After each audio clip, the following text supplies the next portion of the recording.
I'm finna show you what She-Hulk was on in the new Avenger run. So in issue 1, her ass is running down the street and shit. Some dude tried to come holler at her and she told his ass to move away. So she turned to the Hulk for a second and then his ass ran off. She was like, just keep walking, Jen. Don't Hulk out. Just keep walking. Don't Hulk out. Just keep walking.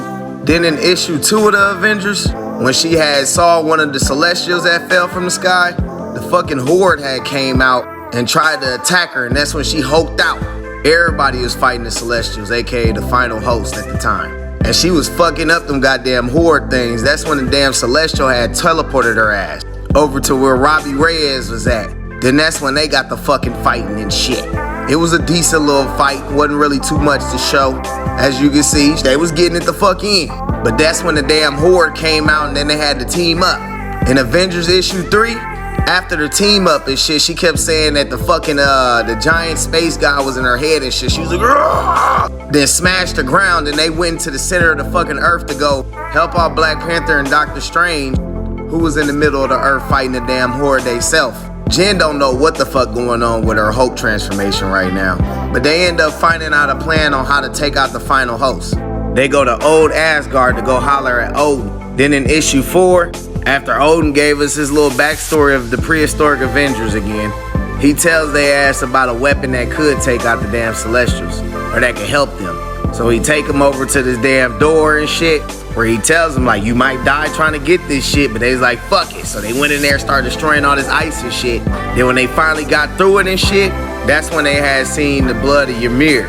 But this when you find out that the cold can take out Thor ass. His ass is about to die, but that's when She-Hulk kissed his ass to warm him up. But this is the first time they started fucking around. So they get up out of there and shit. After Odin warned them, they gonna probably die. In issue 5, after we get the backstory of how humanity itself came to Earth and was created, Cap and Ghost Rider had threw fucking Loki in the damn back of his trunk in the car. Then you see all these damn final hosts up here destroying the city and shit.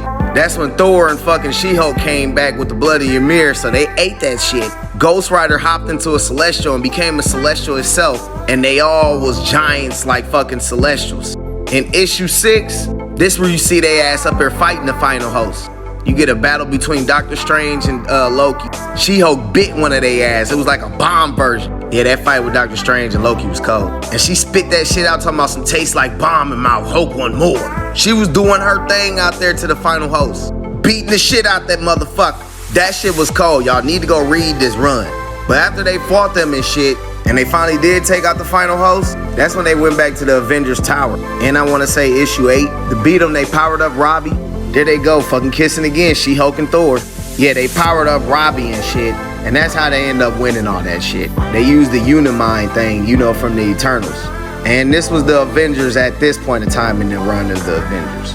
You see She-Hulk ass up here going up the damn Celestial leg, fucking them up. But that's when we get to issue 8, and they really get to getting into what the fuck is going on with her transformation. She even says, I ain't even never hulked out like that. What the hell happening to me? So that's when they was doing all these tests. They say, you're right, Jennifer, something is indeed very different about you. Great, it's know that I'm not crazy, or at least no crazier than the usual crazy. Now just tell me, I'm not dying, Doc. I wish it were that simple. You're the hope. Your body is already rife with enough gamma radiation to kill most people many times over. And since your encounter with the Celestials, those gamma counts have skyrocketed. Your body is now storing more gamma energy than ever before, and it appears you're sometimes able to release that energy in the most explosive of ways. That explains the changes to my psyche and the increased power levels.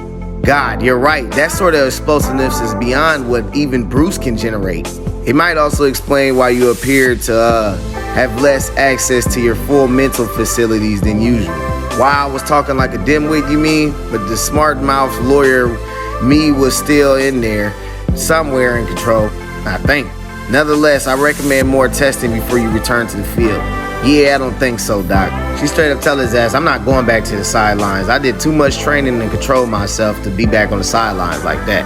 Dr. Strange tells her, you becoming a living gamma bomb, Jennifer, and we don't know when the next time you're gonna explode. Oh, I got a pretty good idea. Bad guys will get smashed, the world will get saved just like it did like yesterday. These new powers are not a blessing. not a curse. The Celestials needed me at my strongest to stop the final host, and so with the Avengers now more than ever. So you better believe they're gonna get the biggest and baddest damn Hulk the world has ever seen. That's when fucking Thor came in and they talk about going to the bathroom and shit. You already know what the fuck they on. In this issue, Black Panther also became the leader of the Avengers. In issue 9, when they fought Namor and they went down to Atlantis and shit, that's when you finally get to see her ass let her power go in an explosive way. Namor was able to take that shit too. Shit was cold. In issue 10, they had fought Namor and his Defenders of the Sea. She-Hulk had to fight this motherfucker, and she was beating his ass. They also had to fight the Winter Guard. She-Hulk was fighting the two gods, Chronobog, Slavic god of darkness, and Perun, the Slavic storm god. Then these motherfuckers, when they try to come help, end up fighting the fucking Avengers, the Winter Guard. I said that already, huh? This also where you first meet the Squadron Supreme, the Marvel's Justice League. And you also get to see Ghost Rider versus Odin, which is a pretty dope fight. And you got to see the prehistoric Avengers villains. And they go get Blade.